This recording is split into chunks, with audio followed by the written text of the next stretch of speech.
Olá pessoal, tudo bem? Aqui é o Júlio César e hoje a gente vai falar sobre arqueologia. Eu trouxe aqui a Camila Portes, ela que é uma brasileira e mora em Israel já há muito tempo e faz um doutorado na Universidade de Haifa em arqueologia marinha. Então ela tem várias histórias para contar para a gente e explicar um pouco também o que que é essa área. Eu sei que no Brasil existe muita gente que gosta da arqueologia de Israel, né? Como a gente tem muitos cristãos que pensam em ir para a Terra Santa, pensam conhecer essa região. Então, tenho certeza que um monte de gente gostaria de saber o que está acontecendo nas escavações, nas descobertas que mostram muitas coisas do que aconteceu na Bíblia, ou até de períodos posteriores também, mas que também fazem parte da história cristã, né? Então, a gente vai conversar um pouco com ela, ela vai explicar o que que é essa área, para a gente ter aqui uma conversa sobre isso. Tudo bem, Camila? Como é que você está? Olá, tudo bem? Muito Graças a bom. Deus, e você? Amém, também. Tá tudo certo aqui também. Vou começar perguntando para você o que que é arqueologia, o que que uma arqueóloga faz em Israel? Ok. Então, a arqueologia é basicamente o estudo do passado, e a gente, não só como história, a minha interpretação, claro, da arqueologia é quando você encontra rastros daquilo que está escrito dentro dos livros. Eu acho um pouco meio romântica, mas essa é a minha interpretação, vamos dizer assim. E aqui em Israel, você tropeça em arqueologia. Você anda 10 metros, você já tropeçou em alguma coisa interessante. Isso porque essa parte do Levante, desde a saída da África, vamos dizer assim, a arqueologia aqui é um pouquinho mais diferente do que a arqueologia no Brasil. No Brasil, você tem pré-história que é para lá, né? Você tem mamutes, encontrando mamutes, inclusive, a Luzia, que nós temos lá em Ouro Preto, Sabará, alguma coisa assim. Pré-história não é o meu caso, mas desde a saída da África, essa parte do Levante, passou gente demais. E nós Uhum. estamos falando de até milhões de anos que nós temos esse tráfego de pessoas entre a Eurásia, parte, né, exatamente por causa da geografia do Oriente Médio, a posição de Israel neste pedacinho ajuda. O que você fala, Então, né? os arqueólogos, O Levante é essa região, né? Onde hoje é o Líbano, Israel, essa parte isso é do chamado, Mediterrâneo na parte isso é- leste ali, né? exato, isso é chamado de levante exatamente por causa da parte, da forma que a parte costal ela é. É como se você estivesse subindo. Uhum. Legal. E Então, como que surgiu o teu interesse por arqueologia? É, eu conversei um pouco com você antes, você estudava outras áreas antes de ir para Israel, e quando você chegou aí, você descobriu você se apaixonou pela área. Como que surgiu esse interesse para você? eu sempre fui muito curiosa. Eu sou uma pessoa, sou da turma das ciências, assim, na parte mais curiosa da coisa. Eu sempre quis entender como que as coisas são hoje em dia. E quando a gente olha para o passado, quando a gente vê o passado, quando a gente olha para a história, a gente entende o que está acontecendo hoje em dia. E eu entrei nessa área, né, nesse frenesi de tentar entender o passado de uma forma como se fosse para brincar, de brincadeira, porque eu vi lá o que, como mergulhadora entusiasta que sou, vi que na faculdade de Haifa eles combinavam o mergulho, vamos dizer assim, com a arqueologia, ou seja, a arqueologia marinha, que eu não tinha ouvido falar antes. E eu entrei para brincar, que eu já estava com saudade da sala de aula e não teve jeito, eu me apaixonei. Legal.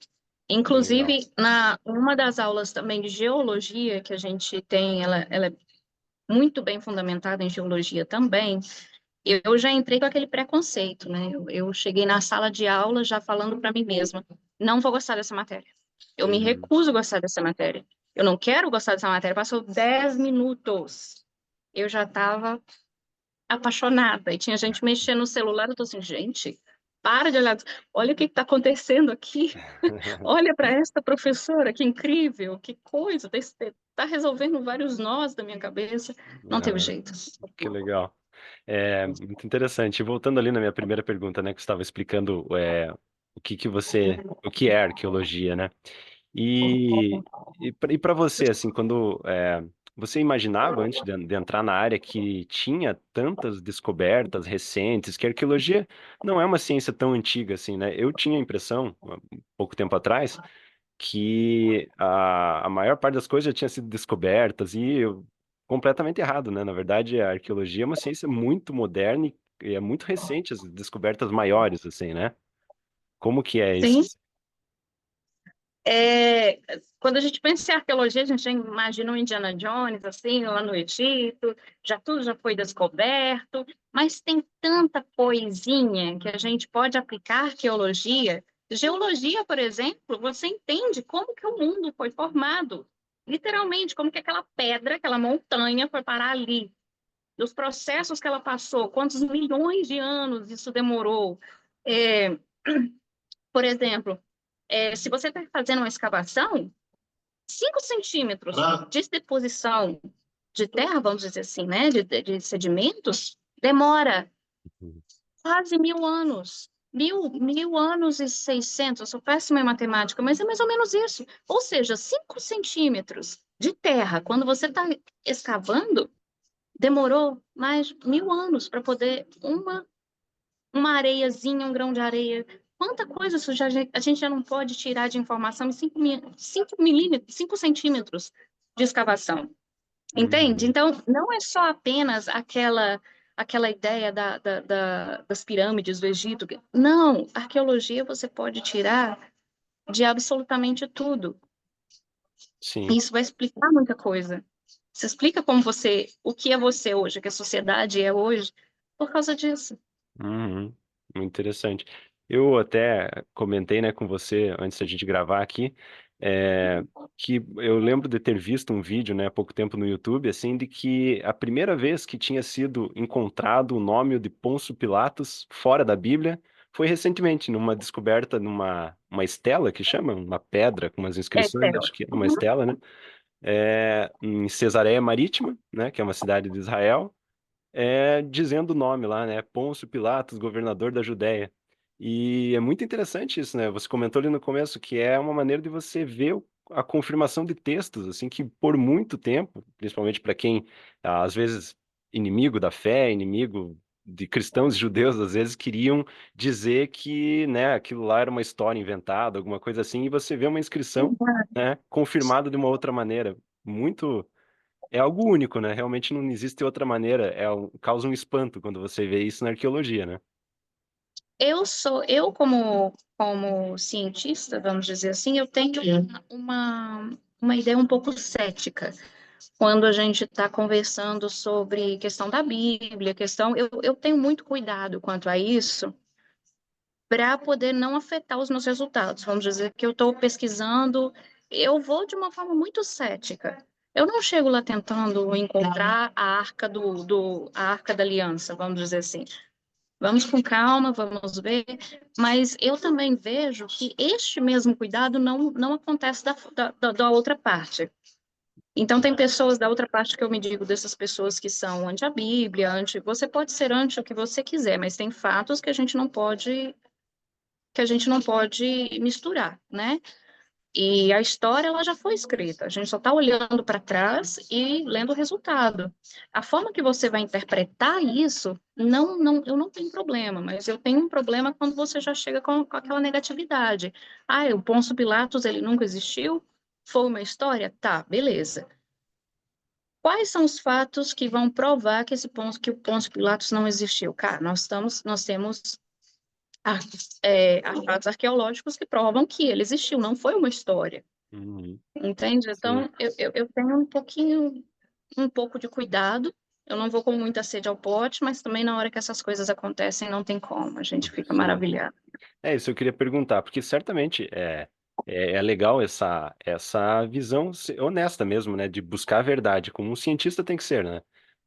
Não adianta Uhum. pôr, né? Claro, todo mundo tem seu viés, a gente tem nossas crenças, como eu falei, né? Desde o início, quando eu te convidei, o meu interesse primordial, né, pela arqueologia da Terra Santa, é porque eu sou cristão. Com certeza eu gosto de ver isso, e quando eu acho algo que confirma um texto bíblico, eu acho maravilhoso. Mas eu entendo exatamente como você falou, né? Tem que ser a gente não pode se empolgar simplesmente porque gosta disso, né? Querer que confirme tudo confirma, né? Não é assim, certamente. E eu queria que você explicasse um É. pouco, assim, existem certos descobrimentos arqueológicos que são, assim, é, existe graus de certeza diferente? Como é que é? Alguns você pode dizer, não, isso aqui realmente se refere a determinado texto antigo, ou não, esse aqui a gente tem dúvida, talvez se refira a isso, ou esse, sim, é mais incerto. Existem diferentes graus de certeza na arqueologia? Como é que é? Existem debates. Por exemplo, é, nós temos linguistas, depende muito da área da qual você está querendo pesquisar. O meu foco, por exemplo, é mais a química. Eu adoro química, eu adoro DNA. DNA ultimamente está sendo a minha obsessão. Uhum, Então, por exemplo, se você encontra uma placa escrito Pôncio Pilates, a gente vai ter que se. Tem muita gente que vai. Alguns arqueólogos vão dizer, mas essa interpretação é um pouco enviesada. A outra arqueológica vai falar que não. Mas dependendo da quantidade de provas que você vai encontrando, aquele debate ele vai sendo um pouquinho sufocado. Se você está falando, por exemplo, de achados arqueológicos no Egito, as sandálias do faraó Tutankhamon, por exemplo, uhum, que é mencionado nas cartas de... Esqueci o nome. não, não tô lembrado. Foca Aham, nas, Amarna, lembrei. uhum, Nas cartas de Amarna, que o faraó pedia sandálias das que ele não pedia.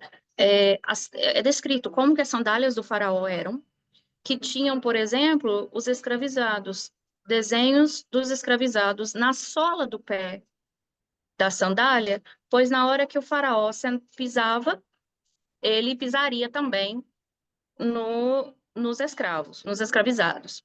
uhum, Então, seria uma forma de humilhação? Ou seria isso uma interpretação dos arqueólogos que encontraram a sandália, que falaram que a uhum, intenção, o contexto é uma coisa, a forma que você encontrou aquela sandália, ou da forma que aquela pedra ela foi colocada, é uma coisa. Agora, da forma que você vai interpretar que aquela pedra ela foi colocada lá por causa de uma religião, de um ato religioso, de alguma coisa assim, é diferente. Então, tem alguns vieses da arqueologia ou da história que se baseia na interpretação do cientista. Eu fujo um pouco disso. Eu não uhum, gosto tanto dessa interpretação porque você começa a ficar um pouco meio enviesado. uhum, Então, na hora que eu vou ler uma pesquisa e está falando, isso aqui é um funeral, uma prática funerária, tá, mas qual é o contexto desse lugar que você encontrou? Nós temos urnas funerárias, a forma que isso foi acontecendo, os corpos foram, né, colocados dessa forma, tá, mas qual, entende? Tem sempre um porquê, e sim. eu prefiro... Uhum. E na universidade, né, você estuda na Universidade de Haifa. Existem Isso. várias áreas diferentes da arqueologia. Você é mais voltada para biologia, para arqueologia marinha, né? Porque você gostava de mergulho, que você comentou tudo, né? E quais outras áreas existem e como que é, às vezes, esse debate entre essas diversas áreas? É fácil juntar essas áreas? É difícil? Como que é? Não, elas conversam, né?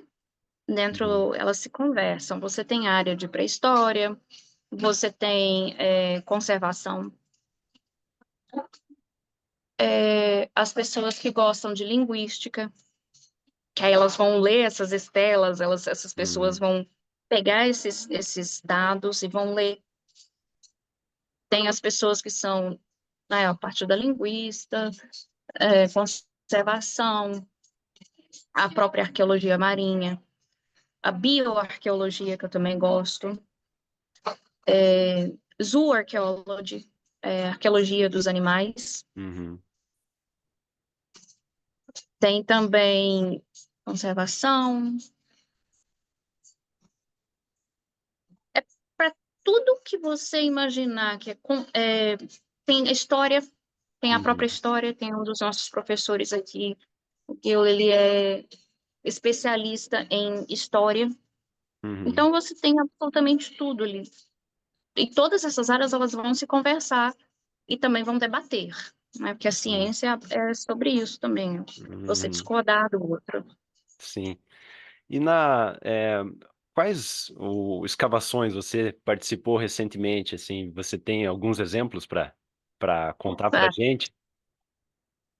tenho sim. Temos o mais recente, que até nós vamos voltar lá na semana, sem ser nessa semana, na próxima.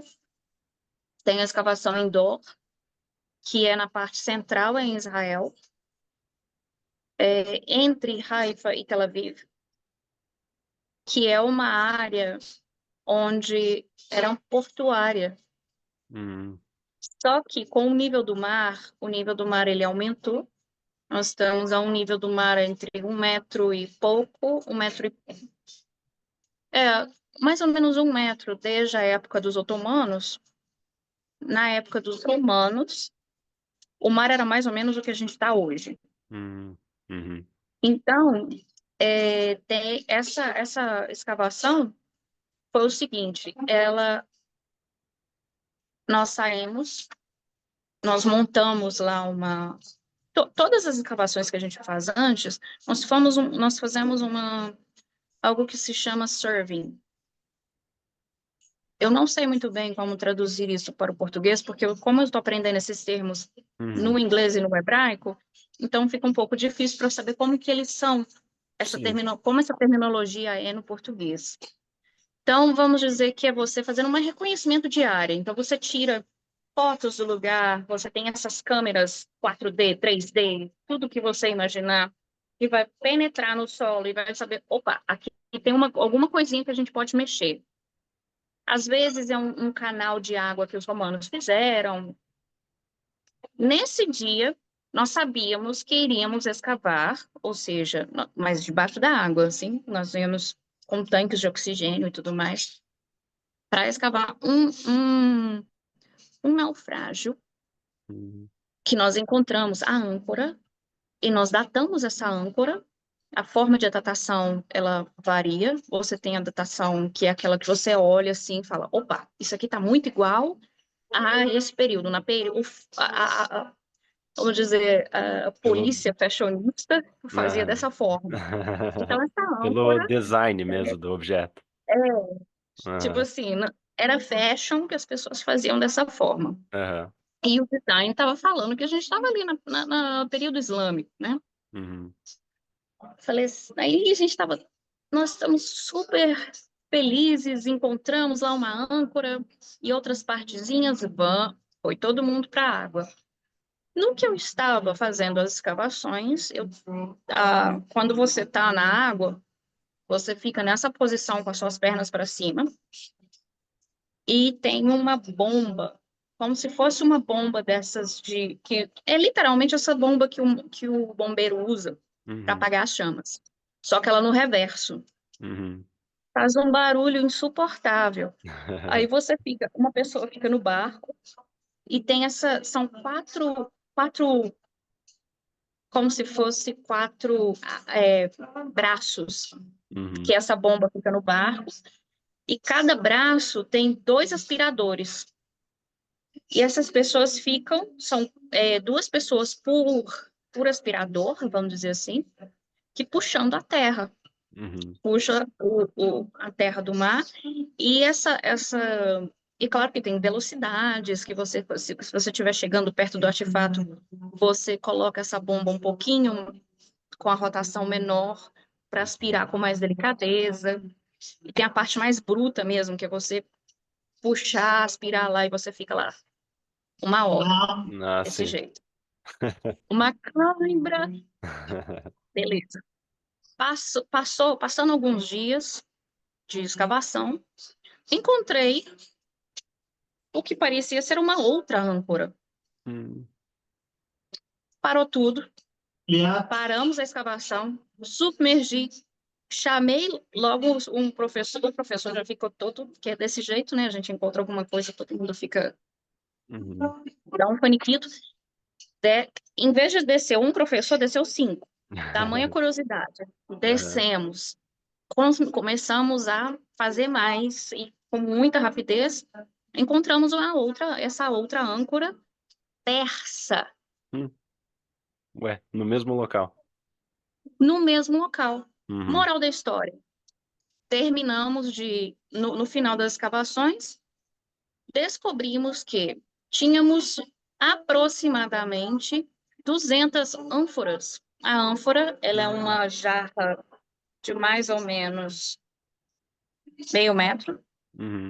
que tem uma abertura assim, né, na boca dela, para poder ir lá dentro. Você pode colocar vinho, normalmente era vinho, Uhum.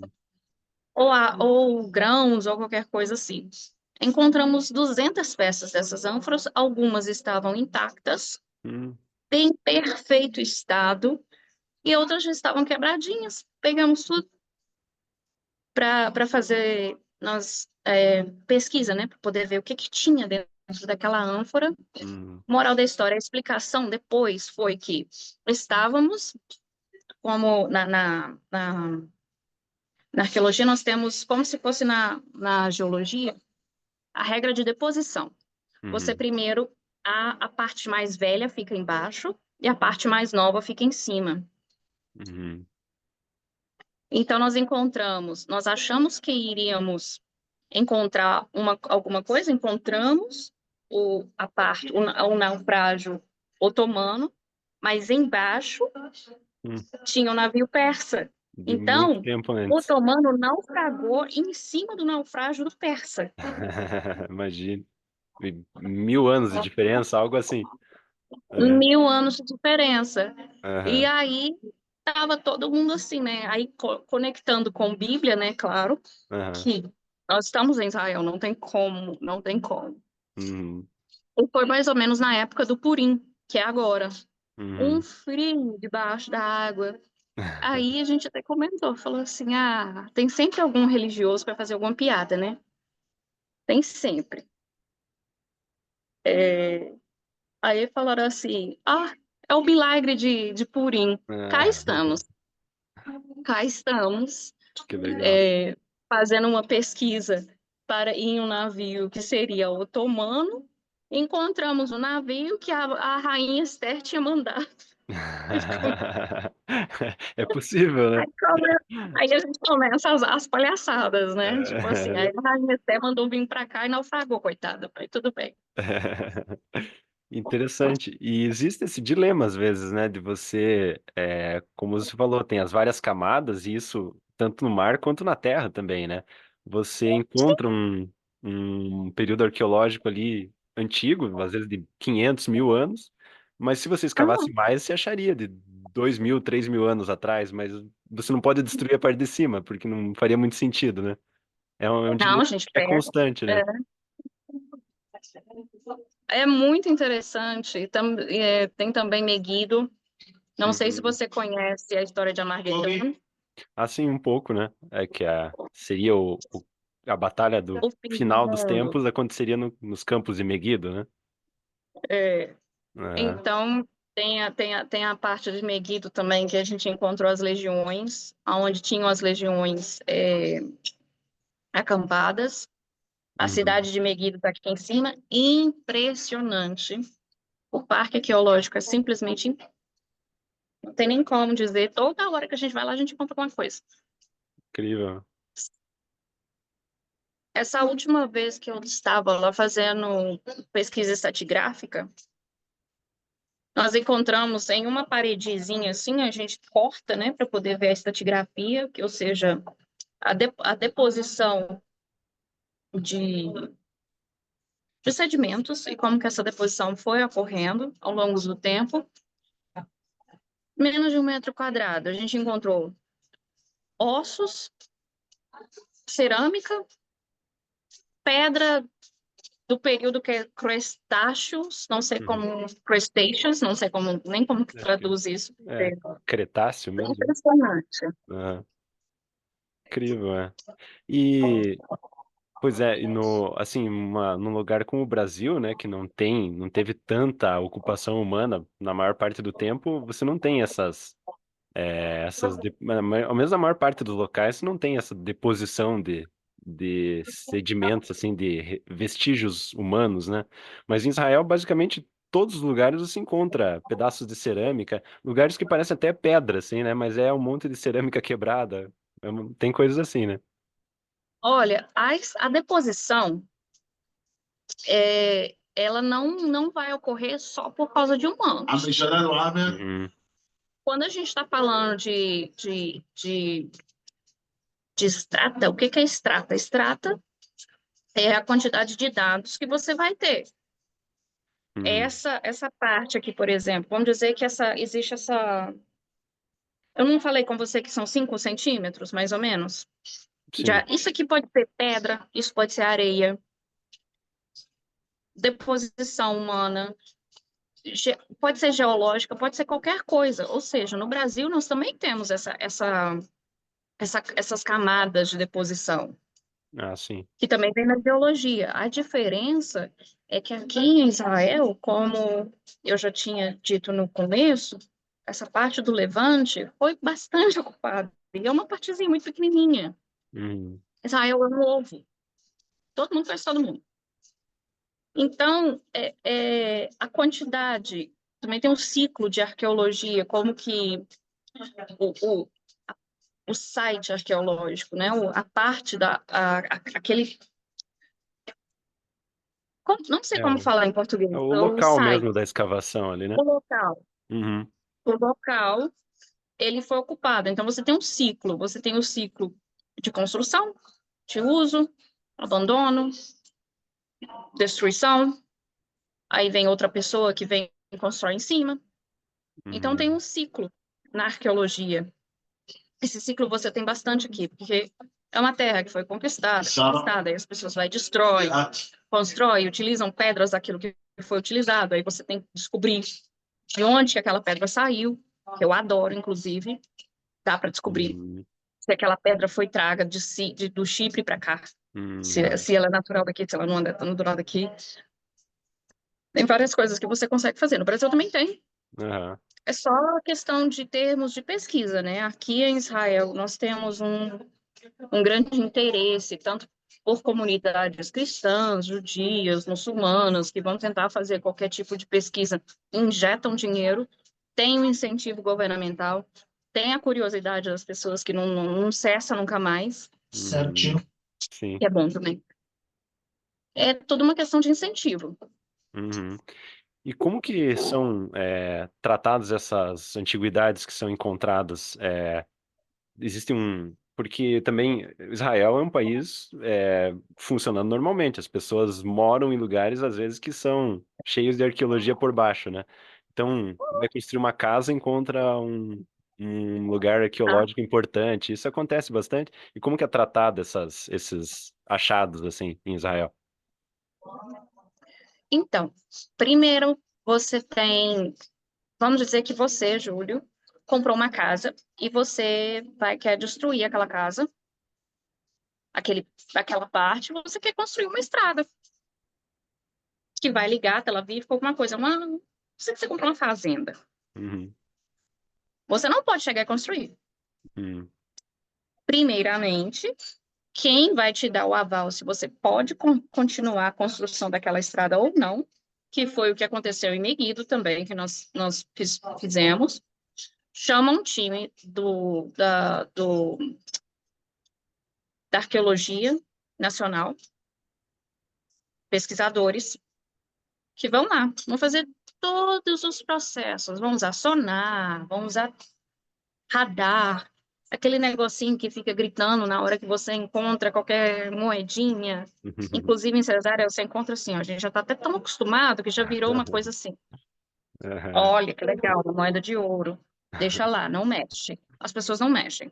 aham, É, faz todo aquele processo. Se encontrarem qualquer coisa, vamos dizer assim, o Júlio comprou um espaço que nós encontramos uma coisa que não pode passar, vai embargar sua obra.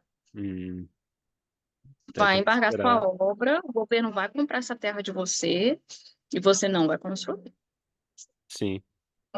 Aqui em Meguido era para ia se construir uma estrada longuíssima, porque aqui em Haifa a região é extremamente montanhosa, Uhum.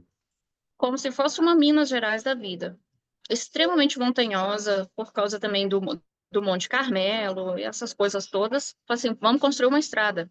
Não vai construir estrada, não vai construir a Parou. estrada. Não é que tudo parou, porque eles descobriram aonde as legiões ficavam, para Uhum. proteger a cidade de Megiddo. Eu falei, ih, isso vai virar museu. Olha só.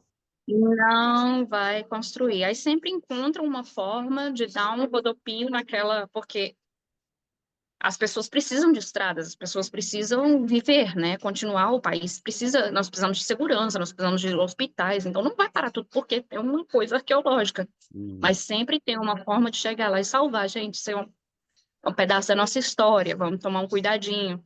Essa preocupação, ela existe. Uhum. Graças a Deus. Legal. E nesse, como eu falei, a arqueologia é uma ciência relativamente recente, né? Você vê, assim, nos últimos anos, uma utilização de outros equipamentos, outras tecnologias que têm trazido descobertas novas, assim, como que você vê o histórico da arqueologia? Porque também Israel surge em 1948 também, né? Essa região antes tinham outros governos, né? Então, também o problema da instabilidade política da região também deve ter afetado a arqueologia no passado, né? E hoje em dia tem uma certa Afeta. continuidade desde 48, né? Como que é, assim, esse histórico da arqueologia?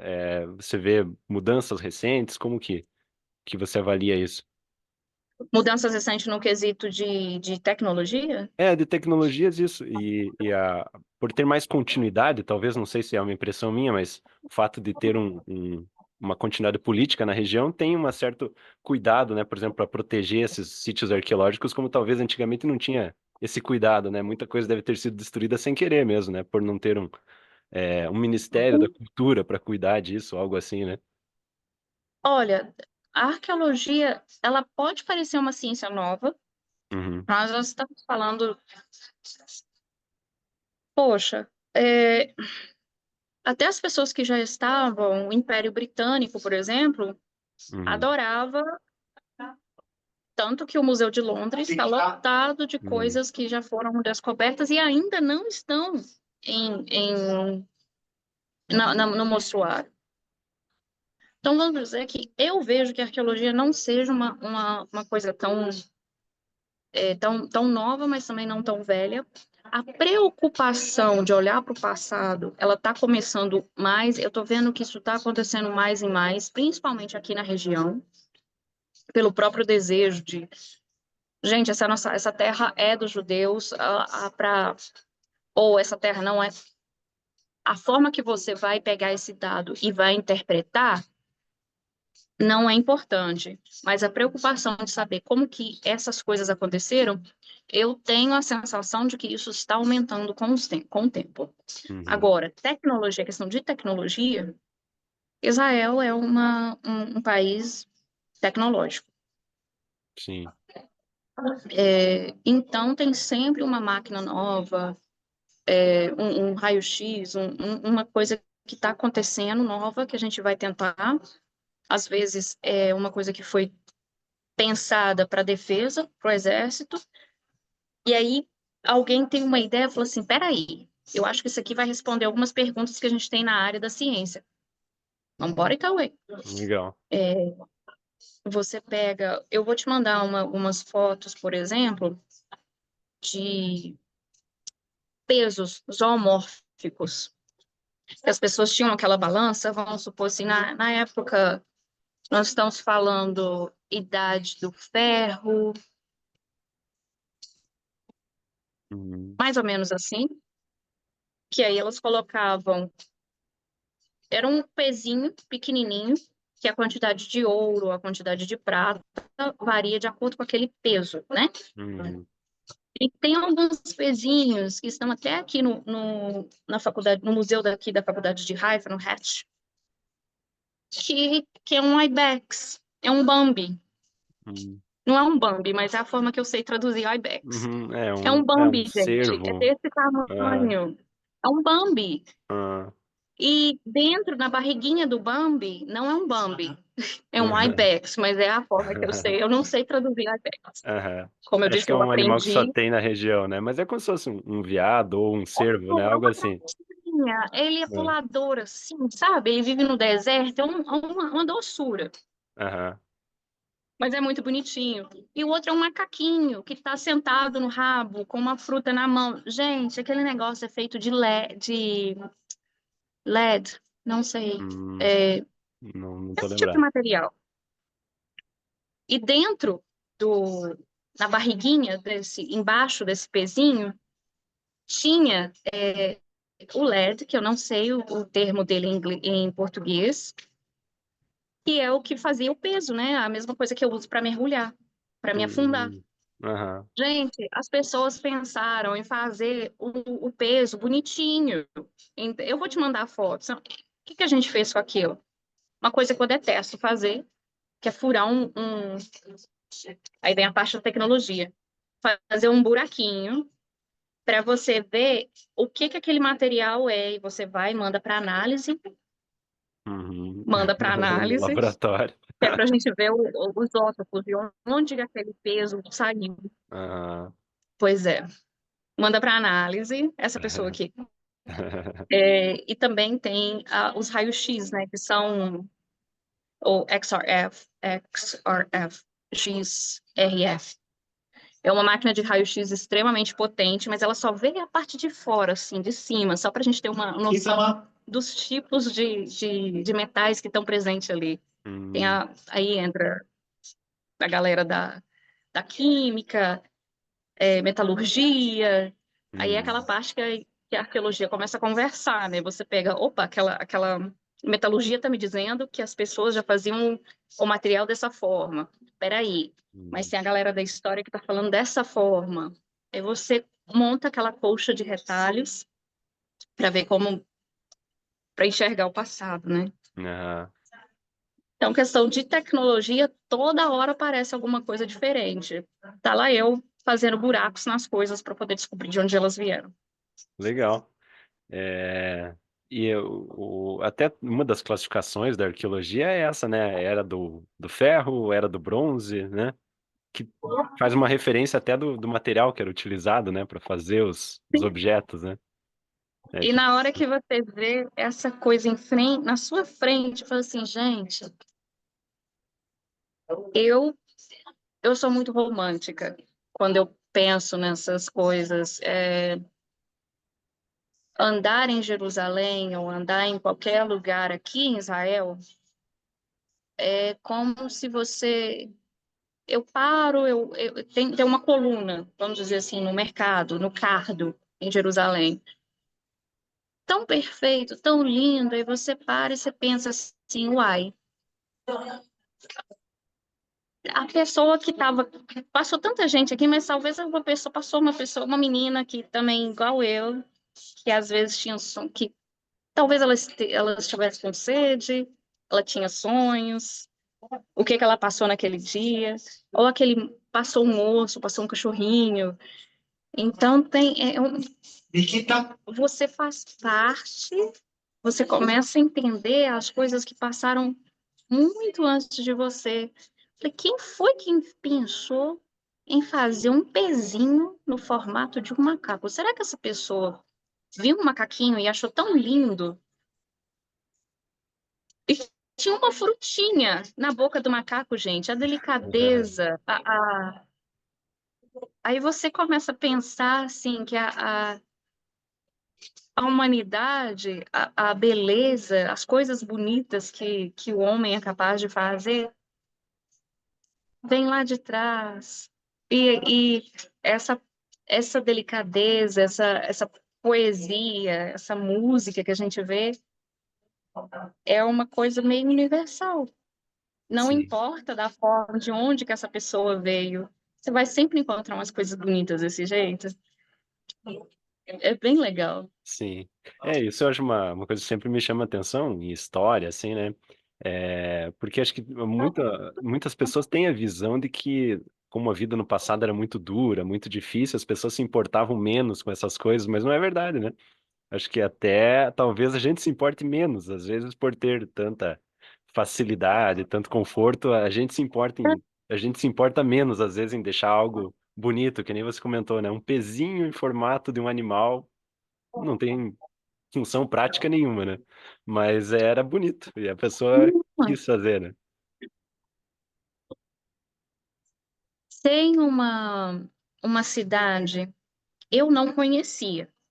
Eu fui conhecer em uma pesquisa de campo. Ela chama Shfita, que é no Negev, deserto do Negev. Deserto que é maravilhoso. Eu amo o deserto da mesma forma que eu amo o oceano. O deserto, ele é impressionante. Você encontra de tudo.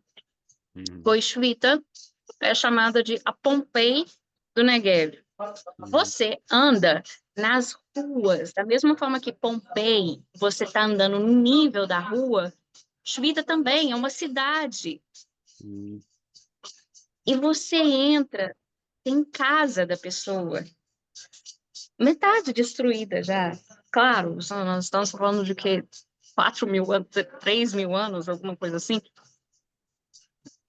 Então você vê a casa, uhum, você vê o cuidado que aquela pessoa teve ao fazer aquelas casas, a forma que as pessoas pensavam antigamente, o lugar onde os cavalos comiam, de onde que vinha a água, aonde que tinha uma... Porque no Negev você não tem água, né? A maior parte do tempo você não tem precipitação.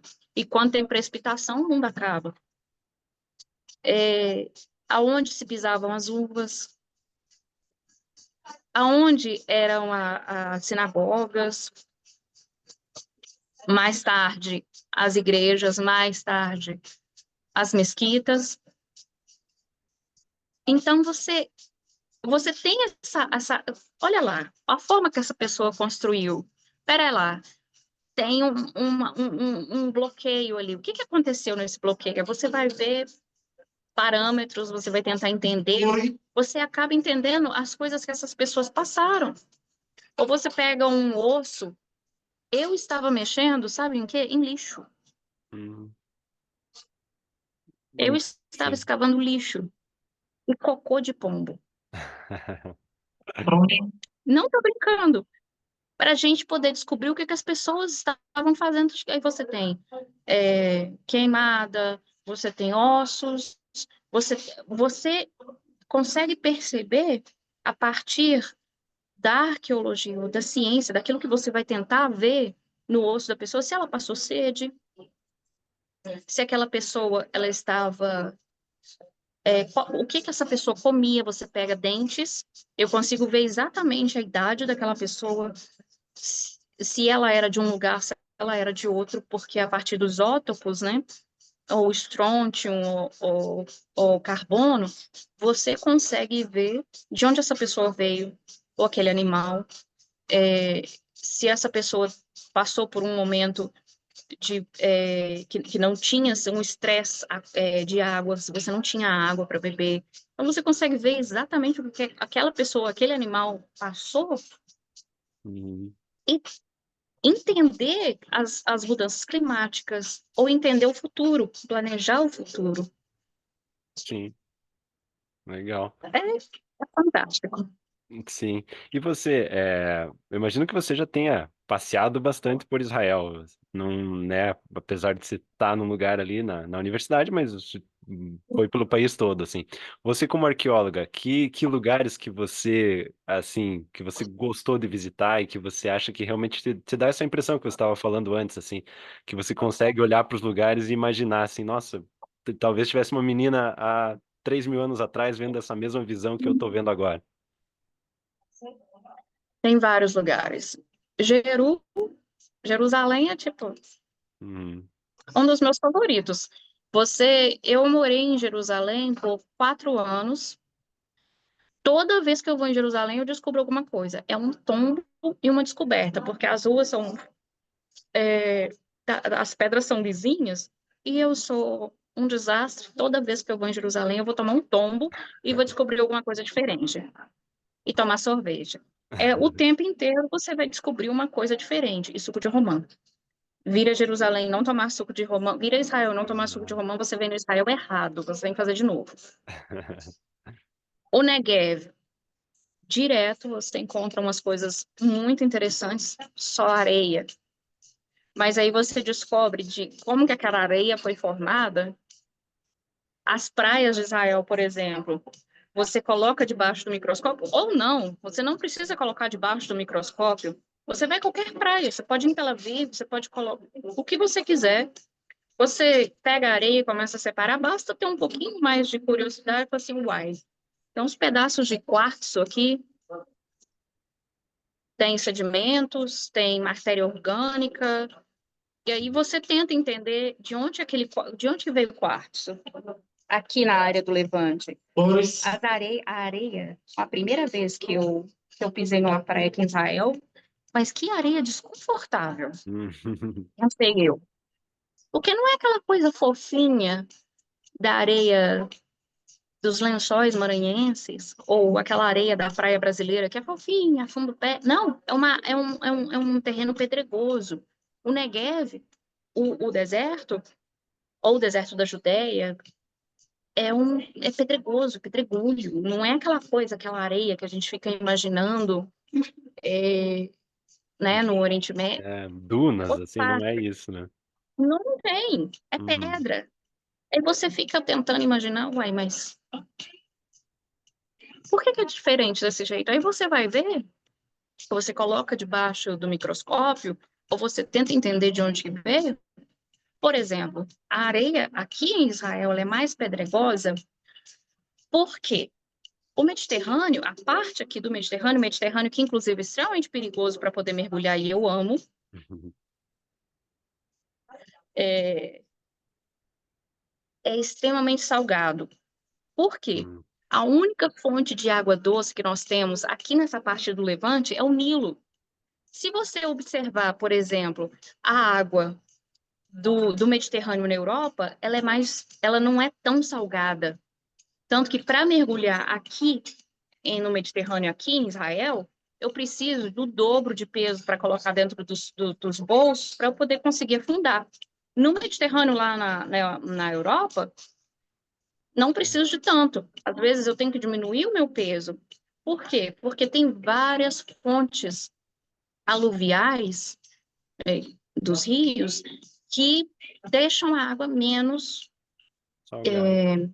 no salgada. Aham. Aqui em Israel, não. A única fonte de água doce é o Nilo. E o Nilo, ele nasce na Etiópia e a Parental Rock, a pedra pai e mãe, não sei como se fala isso, a terminologia da geologia no português, é uma pedra massiva de quartzo. Uhum. Esse quartzo vai quebrando, vai quebrando, vai quebrando, vai quebrando e vai sendo depositado nas praias. Incrível, hein? Aqui em Israel também claro que o Nilo vai desaguar Uhum. e vai passar para o mar, aquilo ali vai quebrando, as correntes vai trazendo, é coisa geológica, demora milhões de anos, mas isso explica o porquê da areia Uhum. não ser tão Mais fofinha. pedregosa, é. É, Incrível, né? E o Nilo, ele nasce no centro da África, praticamente, né? Milhares de exato. quilômetros de distância, né? Aí o quartzo vai quebrando, vindo aquela pedra enorme, Uhum. né? E vai quebrando, vai quebrando, vai quebrando, vai quebrando, chega aqui nas prainhas de Israel para poder cutucar o seu pezinho. Legal. Você falou do deserto do Negev, tava vendo sobre Massada um tempo atrás. Já esteve lá também? Que é uma fortaleza, né, judaica, no meio do deserto, né, no topo de uma montanha, né? E foi um dos últimos lugares de resistência judaica quando Israel foi destruído pelos romanos, né? Um pouco depois de Cristo, né? 60 anos depois. Foi, foi. mas na verdade foi construído por Herodes. Uhum. Herodes foi um arquiteto de mão cheia. Construiu Cesárea, construiu Cessárea, né? Cesareia Marítima, construiu Massada. O homem adorava construir. Inclusive em Ashkelon também, no sul, muito pertinho.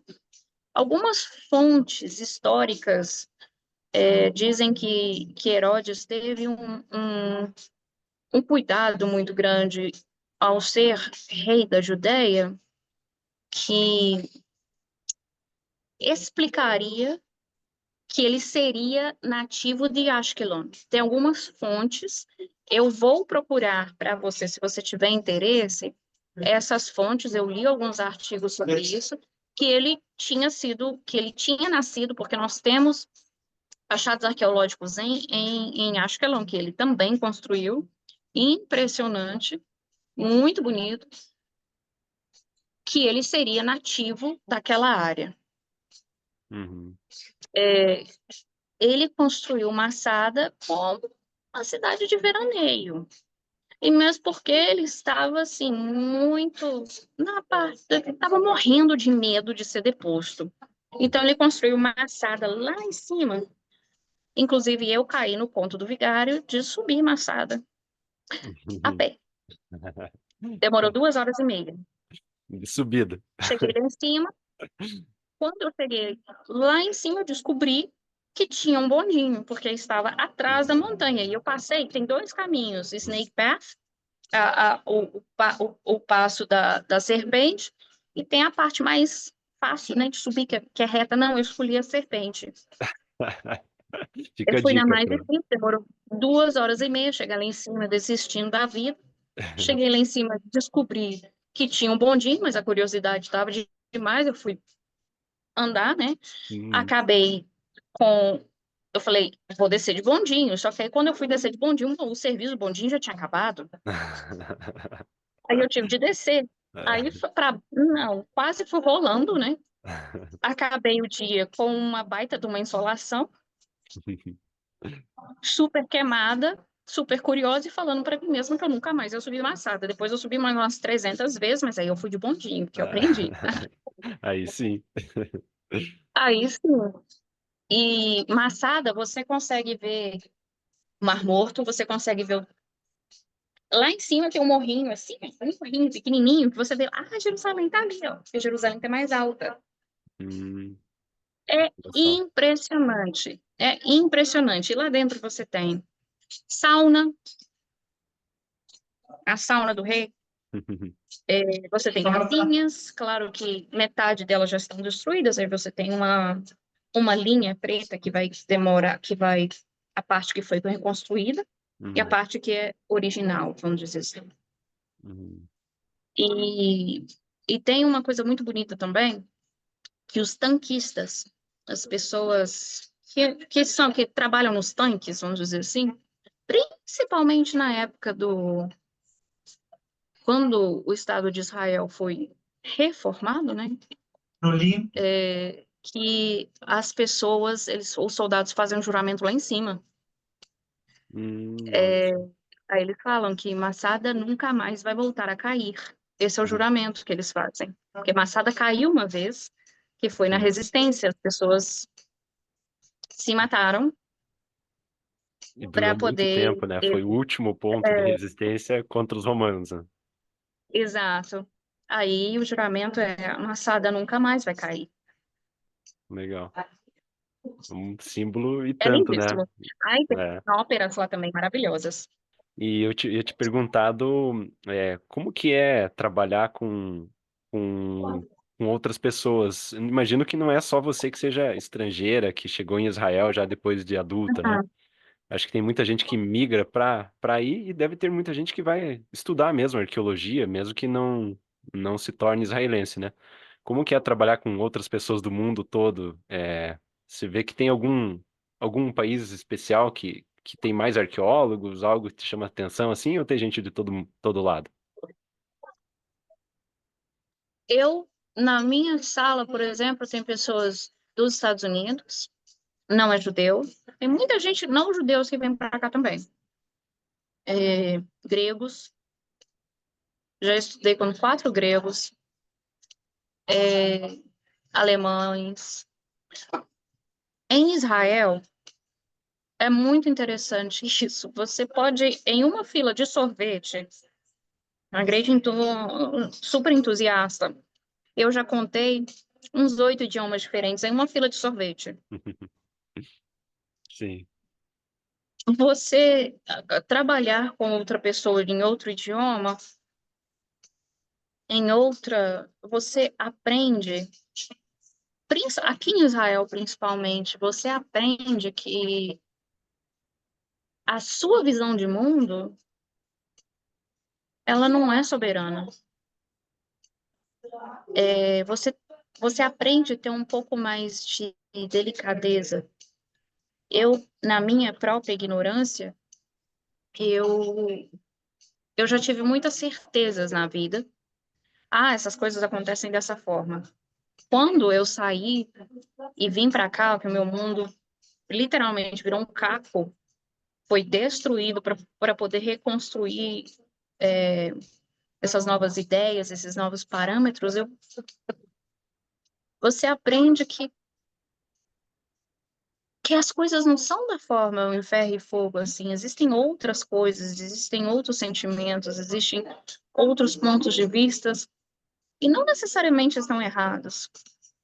Por exemplo, grego, gente. O que um grego vai fazer aqui em Israel? Pelo Uhum. amor de Deus, olha a Grécia, a quantidade de história. Mas não, eles vieram aqui para Israel. Por quê? E não judeus. Sim. Tem muçulmanos aqui em Haifa, a quantidade de muçulmanos que estão fazendo muçulmanos dentro, tem uma muçulmana dentro da minha sala, e isso é extremamente saudável, traz uma coisa extremamente saudável para dentro da discussão, dentro da ciência, porque você está vendo de outro background, outra visão de mundo. Claro que algumas visões você vai falar assim, gente, mas isso dá uma interpretação que, de acordo aqui, você tem um dado. É igual você está na matemática. 2 mais 2 dá quanto? Dá 4. Mas aí uma pessoa que está falando 5, meu Uhum. querido, você está errado. Então tem coisas e coisas, claro. Sim. Mas dentro daquela parte da discussão, é muito interessante você trabalhar com outras pessoas de outros países, em outros idiomas, vamos dizer assim, não somente o inglês, mas também o árabe e o hebraico também, ou o que for, que enriquece bastante a sua visão de mundo, não somente a sua visão, aquela coisa pessoal, e também reflete nos resultados acadêmicos. Sim. O, eu ia te perguntar também, é, eu sempre tento trazer nesse programa assim, para que as pessoas pensem em possibilidades novas de vida, de talvez uma coisa que nunca tenha passado na cabeça dela e talvez inspire ela a fazer depois de assistir o nossa entrevista aqui. Alguém que tenha pensado assim, puxa, lá quando eu era criança, talvez eu pensava em ser arqueólogo, mas nunca mais pensei nisso. Que caminho que existe se alguém quiser estudar arqueologia hoje em dia e pensar, não, talvez eu deva procurar isso em Israel, porque é um lugar cheio de arqueologia. Tem algum caminho que você conheceu aí na tua experiência? O que é possível fazer para entrar nessa área, para conhecer um pouco mais, ou menos para começar a pesquisar, né? Aqui em Israel é muito convidativo. Você pode. Israel abraça, Israel é a mãe. Uhum.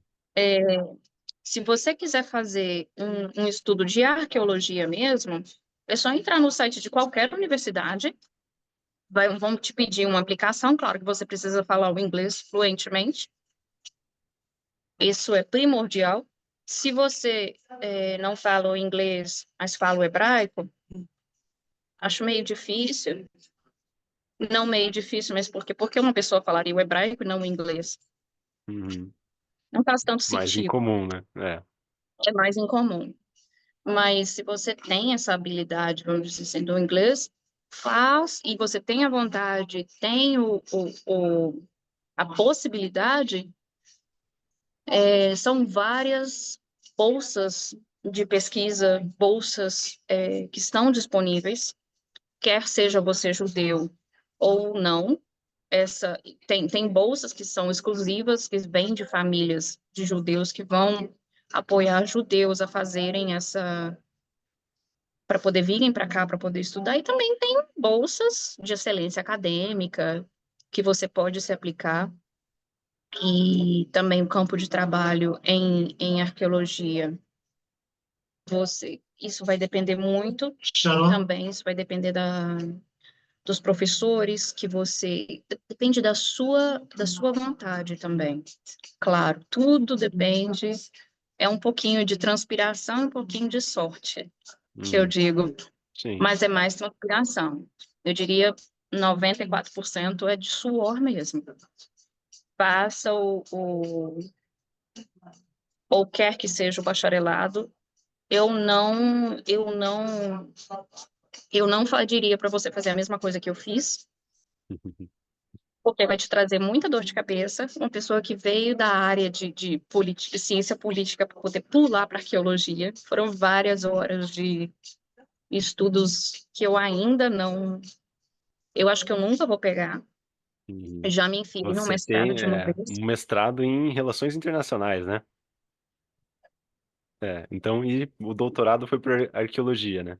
Já fez um outro doutorado antes também, né? E daí o segundo Fiz doutorado um em outro arqueologia. doutorado, é, Conta um para poder pouquinho fazer pra no gente mestrado. a tua história acadêmica e de estudos. Eu me formei na PUC Minas, em Relações Internacionais, saudades, inclusive. Logo que eu terminei o meu curso, terminei em julho, quando foi em agosto eu comecei meu curso aqui, meu mestrado. Não tive férias. As férias foram preparando material, documento para poder vir para cá. Fiz o meu curso em resolução de conflito, diplomacia e resolução de conflito. Terminei o curso e fiz o doutorado. Voltei para o Brasil, fiquei 2 meses, 3 meses no máximo, voltei para cá e fiz um doutorado na mesma área. Trabalhando na área, fiquei com saudadinha da sala de aula Uhum. e decidi fazer o curso, juntar o mergulho dos fins de semana, que eu já estava na água o tempo inteiro. Falei assim, sempre gostei de história, sempre gostei de me enfiar em problema. Vamos, por que não arqueologia? Porque eu achei assim, não fiz não fiz bacharelado em arqueologia, isso vai ser, tipo, divertido. O Uhum. que foi divertido? Está sendo. Mas é um mundo completamente diferente, né? Cá estou eu Sim. quebrando cabeça para poder entender isótopos, mas tudo bem. Então, para quem quer fazer, para quem está com vontade, Israel está de portas abertas para poder receber. Legal.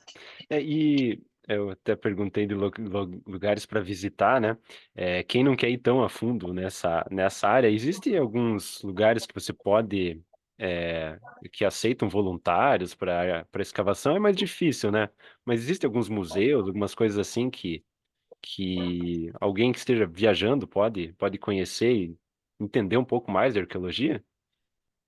Eu não sei, no quesito de voluntariado, vamos dizer, você sempre tem que ter um contatinho, né, para Uhum. poder.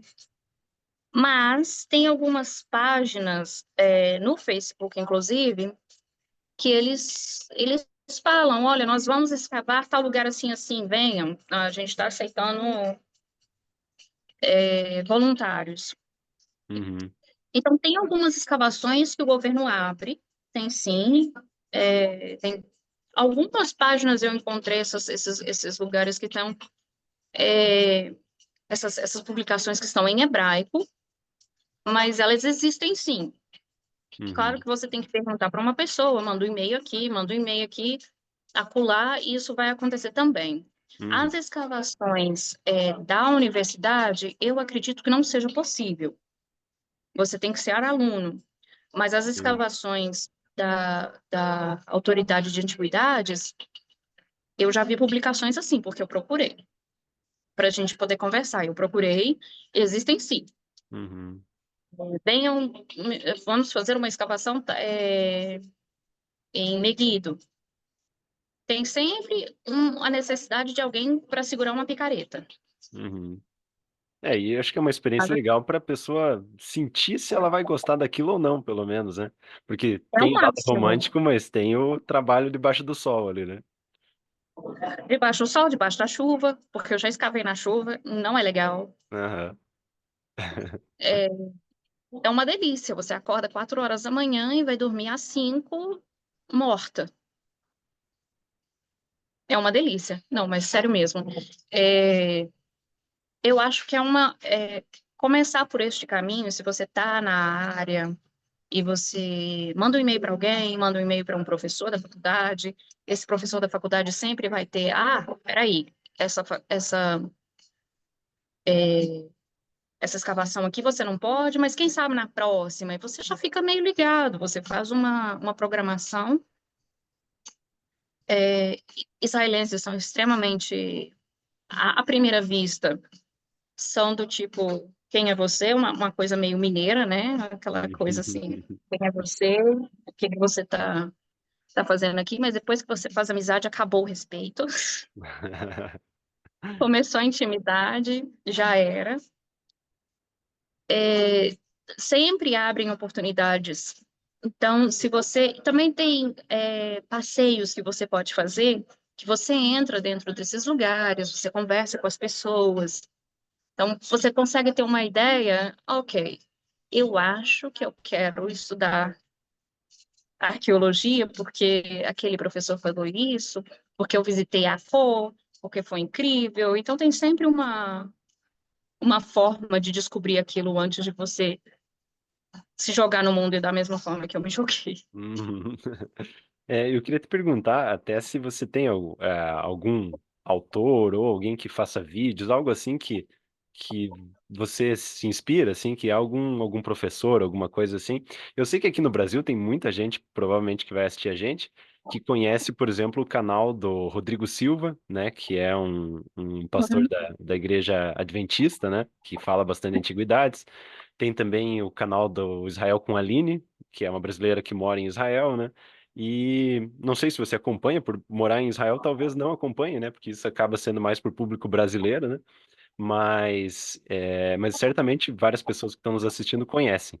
Eu queria saber se você conhece ou se você tem também outras indicações, de outros livros, conteúdos assim que as pessoas possam conhecer um pouco mais sobre antiguidade, sobre arqueologia. O canal do Rodrigo Silva, eu sou fã número 1. Queria ter Uhum. mais tempo para poder assistir. Inclusive, eu descobri em um podcast que ele falou, em um podcast que ele foi, acho que foi com o podcast do Vilela, alguma coisa assim, que ele estava montando um museu em São Paulo. Sim, eu Na ouvi minha falar última também. vez, eu fiquei louca para poder visitar, não consegui, não tive tempo. Mas é claro, eu tenho a minha visão, da minha forma. Ele tem muita coisa assim da parte bíblica, né? Vamos dizer assim, que inclusive já aprendi várias coisinhas e já fui atrás e realmente era assim. O Israel com a Aline já acompanhei também, inclusive descobri lugarzinhos assim que eu não sabia que existia por causa dela. Fui lá e vi, olha, legal. Questão de canais interessantes assim para poder ver. Eu tenho muitos canais em hebraico, Uhum. que aí tanto para o público brasileiro não seria tão interessante. Tem algumas publicações de questão de publicações de professores, tem várias publicações de vários professores que publicam coisas também em inglês, que é super interessante. Claro que depende se você quer mais a geologia, se você quer de química, se você inclusive no site da Universidade de Haifa, você pode entrar lá em arqueologia, você vê os cursos, você consegue ver o corpo docente, e a partir do nome você joga no Google Acadêmico e você vai poder ver as publicações daquela pessoa, dependendo da área que você quer ver. Eu Se vou é colocar aqui conservação, porque no, as pessoas... na descrição do vídeo, coloco lá depois o site da universidade, né? O pessoal poder dar uma olhada. Isso, por exemplo, biólogos, que Uhum. gostam de ver questão domesticação, domesticação, acho que é isso. Uhum. Domestication. De cachorros, ou de gatos, ou o que for. Uhum. Você pode ver lá na parte de arqueologia zoológica, que você vai ver lá os professores que são parte dessa cadeira, né, que vão ter várias publicações interessantíssimas. Você vai conseguir ver todos os Bambis lá. Tem parques aqui também, inclusive aqui em Haifa tem histórias incríveis por exemplo, de urubus, da águia. Gente, tem uma águia aqui que rolou um divórcio bafão entre a águia. É incrível, você descobre coisas. Não existe essa publicação. Sobre o comportamento dos urubus. É impressionante. Você sabia que que eles se casam uma vez só para a vida Ah, inteira? olha só, que bom exemplo. E Quem diria, né? Do urubu. Não é o um urubu, pássaro, né? e tem Então, uma assim. águia. A águia nativa, né, vamos dizer assim, Aham. a águia nativa rolou um divórcio terrível. Inclusive, o pai da criança, tem a guarda da criança porque a mãe é doida, fica batendo, dá um pau, então ela mora sozinha. Tem essas histórias, tem as histórias Sim. dos Bambis também. Tem impressionante a história dos Bambis. Rolou uma ossada no meio lá para poder tirar os Bambis da Revolução Uraniana. Foi incrível. Tem essa Nossa. publicação também. Aham. Não é Bambi, não é Bambi. É primo do Bambi. É prima, é um outro. É primo do Bambi, mas é muito mais parecido do que o Ibex daquele pezinho que eu vou te mandar a foto. Aham. Rolou uma tarde, então tem várias publicações que você pode entrar lá no site, ver os professores, joga no Google Acadêmico e você consegue ter as publicações. Vale a pena dar uma olhadinha. Legal. E no momento você está participando de alguma escavação que você pode comentar, não sei se, né, às vezes tem coisas que estão ainda rolando, não pode falar, né? Mas ou você tem algo algum projeto futuro que você pretende, que você gostaria de fazer parte, assim? É, algo específico que você gostaria de fazer parte no futuro nessa carreira de arqueologia?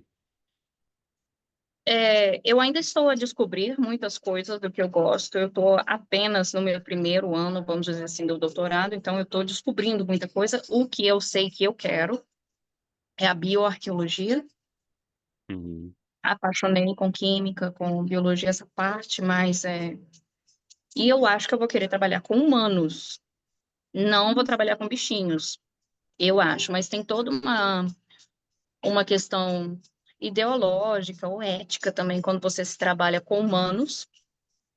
Também tem com bichinhos, claro, óbvio, mas aqui em Israel é um pouquinho mais complicado.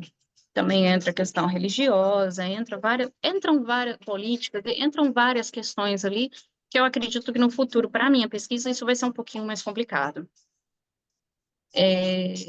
Eu me vejo trabalhando com o oceano também, né? Mas claro que nessa rede da química e da biologia, mas também tem esqueci o que eu ia falar. O que você tinha perguntado? É, dos Desculpa. projetos futuros que você vê trabalhando com arqueologia, Ah, você tem as uma. escavações. Sim, Isso. desculpa. Eu me vejo trabalhando mais com humanos do que com animais. Eu tenho mais esse interesse muito em ossos. Osteologia, Uhum. gosto bastante. Em questão de escavações, é o tempo inteiro. Uhum. Na semana que vem, nós vamos fazer uma escavação em Tel Kassi, que é em Tel Aviv. Nós vamos começar com a primeira semana, vai ser uma escavação geológica, desculpe. E depois nós vamos chegar no site, inclusive. Também temos escavações né, no mar, que vai ser no mês que vem, por causa da temperatura da água, está absurdamente fria. Hum. Tem sempre em setembro também tem uma escavação incrível. Essa pode ter voluntários em Tel Aviv. Tel Aviv, eu não, vai ser a primeira vez que vou participar dessa escavação. Mas essa escavação também pode ter voluntários. Tem muitas escavações que podem ter. Essas escavações marítimas não pode ter, Ah, sim. porque você precisa ter mergulhador. Uhum. É, Tem que imagino que passar tem que ter certos. para ir até distante da costa de barco, né? Imagino que é mais complicado. Tem muitas escavações que a gente não vai de barco, a gente sai pela Ah, é? praia. Ah, sim. É, é muito pertinho. Por exemplo, as escavações indoor que eu fiz, que nós fizemos ano passado, que todos os anos a gente volta lá e descobre alguma coisa diferente, um barquinho um naufrágio diferente. Tem muito naufrágio. Hum, Tá lotado de naufrágio, porque é muito. Não sei se você se lembra da forma que o mapa de Israel é, ele é muito retinho. uhum, E tem a parte do Monte Carmelo, que é aqui, ó, que só tem aquela protuberânciazinha e depois reto. A quantidade de naufrágio uhum, é impressionante. Então, tá o tempo inteiro. Tem uhum. escavação, mas às vezes a gente nem sai de barco, vai nadando mesmo, chega lá e afunda. Tem algumas escavações agora acontecendo também, o tempo inteiro, semana que vem agora. Posso mandar fotos, fazer vídeos também, se você Ah, sim, quiser. por favor. A gente coloca aqui na edição em algum lugar aí. E Tem. muito legal. Então é isso aí, Camila. Obrigado pela participação. Não sei, você costuma postar sobre o teu trabalho? Você não tem nenhum redes sociais assim que você fala do teu trabalho especificamente, não, né? Mas Do se meu trabalho, tiver, eu vou não. colocar aqui na descrição da Universidade de Haifa, né? Que você comentou. Sim, E também vamos colocar essas fotos das escavações que você participou e tudo isso para a gente poder mostrar aí para o pessoal também. Obrigado pela participação. Você nada, poderia com deixar uma última prazer. palavra aí para quem está se interessando por arqueologia, talvez não vá estudar arqueologia em Israel, mas que gosta um pouco, o que que é, deixar uma última palavra para o pessoal aí que é apaixonado por isso também, como você agora que trabalha com isso, né? Desde que você descobriu essa área. Dá uma última palavrinha para a gente, faz favor. A última palavra que eu gostaria eu estava a pensar sobre isso é que ultimamente nós estamos tendo essa onda de antissemitismo. Todo mundo sabe, não é segredo para ninguém que nós estamos passando por esses momentos extremamente difíceis agora. Não importa a forma que você vê a história, mas importa da forma que você vai enfrentar. Ou se você tem esse tipo de desejo de aprender, Israel vai ser sempre um lugar para você. Não importa se você é muçulmano, se você é cristão, se você é judeu, tem lugar para todo mundo. A ciência é um campo onde divergir é bonito, mas que você tenha discernimento e educação para fazer isso. Então, se você tem a vontade, tem o desejo de conhecer, de descobrir coisas, se você tem essa delicadeza e a vontade, simplesmente vontade de aprender, eu, eu recomendo. E venha para Israel passear, descobrir as coisas, que vai ser uma experiência extremamente interessante para você. Legal. Obrigado. Obrigado, pessoal. Até a próxima para vocês. Tchau, tchau. Obrigada.